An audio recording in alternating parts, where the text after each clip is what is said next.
उत्तराखंड के नगर निकायों के चुनाव नतीजों को लेकर हालांकि अभी तस्वीर पूरी तरह से साफ नहीं है। अभी जो रुझान है उनमें कई जगहों पर फेरबदल होना बाकी है, ऐसा लग रहा है। लेकिन अब तक आए नतीजों और रुझानों ने एक बात तो साफ कर दी है कि उत्तराखंड सांप्रदायिक नफरत और क्षेत्रवाद के जहर से उबर रहा है। कुछ नतीजों को छोड़ दें तो ज्यादातर जगहों पर नफरतियों को पहाड़ के लोगों ने अच्छी खासी शिकस्त दी है।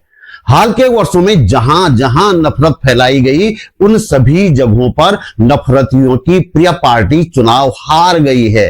अब तक आए नतीजों और रुझानों के आधार पर एक छोटा सा विश्लेषण करेंगे। इस वीडियो में अंत तक बने रहिए।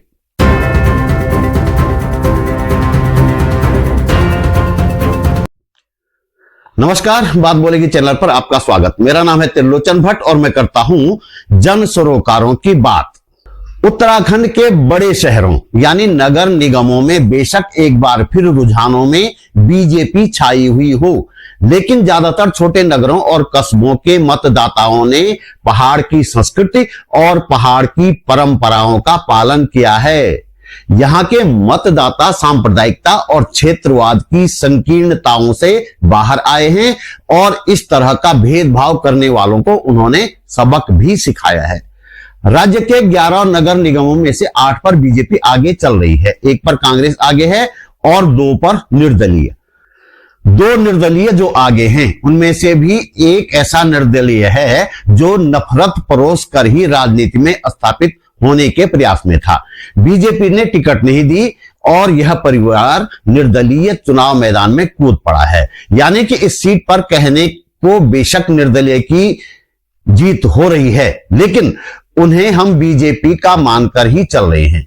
इसी तरह पिथौरागढ़ में बेशक जीत निर्दलीय की है, लेकिन हम उन्हें कांग्रेस की सीट मान रहे हैं। इस तरह से मेयर के 11 में से 9 सीट बीजेपी की और 2 कांग्रेस की होने वाली हो सकती हैं। यहां हमें यह नहीं भूलना चाहिए कि वोट काटने की सबसे ज्यादा शिकायतें नगर निगमों में ही सामने आई हैं, चाहे वह श्रीनगर हो या फिर देहरादून और ऋषिकेश। लेकिन नगर पालिका परिषदों और नगर पंचायतों की तस्वीर दूसरी है। यहां कांग्रेस और निर्दलीयों ने शानदार प्रदर्शन किया है।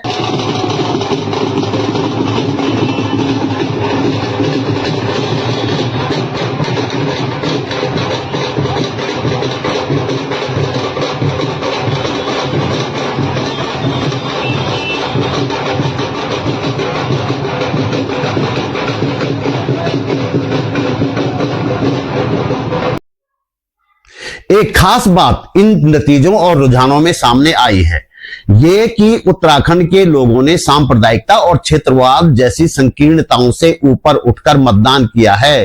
हाल के वर्षों में जहां जहां नफरत बोने की कोशिश की गई वहां वहां बीजेपी को हार का सामना करना पड़ा। हमारे सामने सबसे बड़ा उदाहरण उत्तरकाशी के पुरोला का है। वहां लव जिहाद की एक झूठी कहानी गढ़कर उन्माद फैलाया गया और अल्पसंख्यक समुदाय के लोगों को पुरोला छोड़ने के लिए मजबूर किया गया। वहां नगर पंचायत अध्यक्ष पद पर कांग्रेस ने जीत हासिल की है।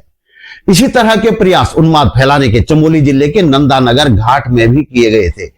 वहां भी अल्पसंख्यक समुदाय के लोगों के खिलाफ जबरदस्त प्रदर्शन किए गए, धरने किए गए, रैलियां निकाली गई, लेकिन नंदानगर नगर पंचायत सीट उन्मादियों के समर्थन के बावजूद बीजेपी हार गई है। पौड़ी जिले का सतपुली एक और नगर है जहां अल्पसंख्यक व्यवसायियों के खिलाफ उन्माद फैलाया गया, कुछ की दुकानें जला दी गई। वहां भी न सिर्फ नगर पंचायत अध्यक्ष बल्कि सभी सभासद कांग्रेस के जीतकर आए हैं। रुद्रप्रयाग जिले के अगस्त्यमुनि में भी इसी तरह नफरत फैलाई गई। हाल में हुए विधानसभा उपचुनाव के दौरान भी उत्तराखंड का हिंदुत्व का सबसे बड़ा तथाकथित चेहरा यहां अल्पसंख्यक व्यवसायियों को धमकाता हुआ नजर आया था, लेकिन अगस्त्यमुनि के लोगों ने नगर पंचायत अध्यक्ष और सभी सभासदों के पद कांग्रेस की झोली में डाल दिए हैं, कांग्रेस को जितवा दिया है। जनता का आशीर्वाद मिला है तो उस पे जनता की कसौटी पे खरा उतरेंगे और उनका धन्यवाद करेंगे और अपनी संपूर्ण अगस्त्य ऋषि की इस तपस्थली को सजाने संवारने का काम करेंगे।